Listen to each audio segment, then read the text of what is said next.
7 team members between the specialty security people we have, 3 British individuals and 3 international crew plus 1 Palestinian, that they were target systematically, car by car. They attacked the first car. We're still trying to get all the information on what happened on the first car.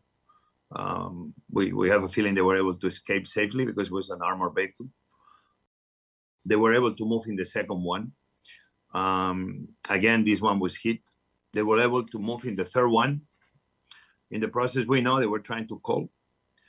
But in the chaos of the moment, whatever happened, they to try to be telling IDF that what are they doing, that they were targeting us in the conflicting zone, in an area controlled by IDF, them knowing that was our teams moving on that route with 3 cars. And then they hit the third one, and then we saw the consequences of that continuous targeting attack.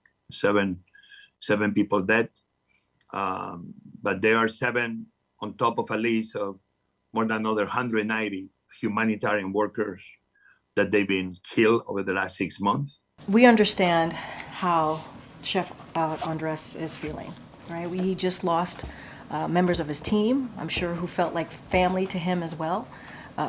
The op-ed was very powerful. What he does is heroic, not just in Gaza, around the world, providing food, providing that essential humanitarian assistance. And we, you heard from the president last night in his statement. He's outraged and he's heartbroken. We are all heartbroken here by those 7 lives lost. And so we are going to continue to mourn with them, with Chef Jose Andres and obviously the families. I'm just not going to, he's going to speak for himself.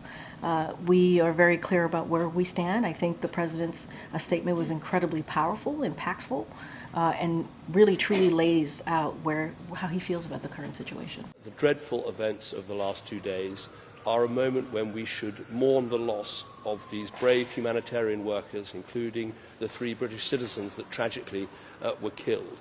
We should also send our condolences to their families, and our thoughts should be with them. I welcome what the Israeli Foreign Minister said yesterday to me about a full, urgent and transparent inquiry into how this dreadful event was allowed to happen. And we want to see that happen very, very quickly. I also welcome the fact that he spoke about much more aid getting into Gaza, up to 500 trucks a day. That is essential. We've been promised these things before, and this really needs to happen, including longer opening times at the vital crossing points. But of course, the extra aid won't work unless there is proper deconfliction, unless aid can be taken around Gaza, and we avoid the dreadful incidents like we've seen in the last couple of days. That is vital, and Britain will be watching very closely to make sure that that happens. Yeah, it's an awful, awful tragedy to think that these were brave Brits who were actually risking their lives to bring aid to people in need in Gaza, to have lost their lives in these circumstances is tragedy. My thoughts, obviously, with their family and their friends at this time. I spoke to Prime Minister Netanyahu last night and was very clear with him that the situation is increasingly intolerable, and what we urgently need to see is a thorough, transparent investigation into what has happened, but also a dramatic increase in the amount of aid getting into Gaza, removing the barriers, but also closer work with aid agencies to make sure things like this don't happen again. He was completely selfless, which explains why he went to Gaza. His experiences in the British Army, when he served in Bosnia and Afghanistan, he knew the dangers. He was no fool, and people were telling him this could be very dangerous for you. But he knew the dangers.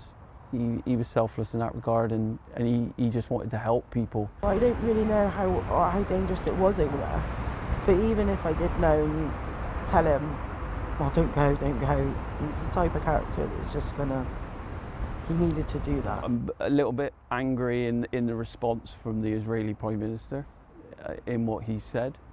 This isn't what happens in war. Humanitarian people that are out there trying to do good to people don't get killed in this way. they are heroes, all 7 of them. The British government have been good, and the family would also like to say that give thanks to all the other nations that have offered their condolences.